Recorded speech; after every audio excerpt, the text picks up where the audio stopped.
This is the part 1 to fix no audio device is installed on Windows 11. Fix 1. Check if Windows detect the audio device. First, right-click on Start, select Device Manager.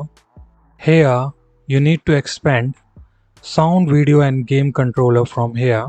Then right-click on your audio device, select Enable Device. If no audio device appear, then click on View, select Show Hidden Devices, or you can click on Action, then click on Scan for hardware changes. Then follow the same step I have explained just now. Hopefully this will fix the problem. If not, then follow our next method.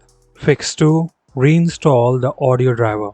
Right-click on Windows icon, select Device Manager, expand Sound, Video and Game Controller.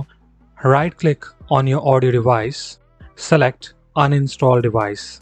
If you see a box that says delete the driver software for this device, then check that box and click on Uninstall. Afterward, simply restart your computer. Windows will attempt to reinstall the driver automatically, and hopefully that will fix your problem. That's all for today. See you in the next video.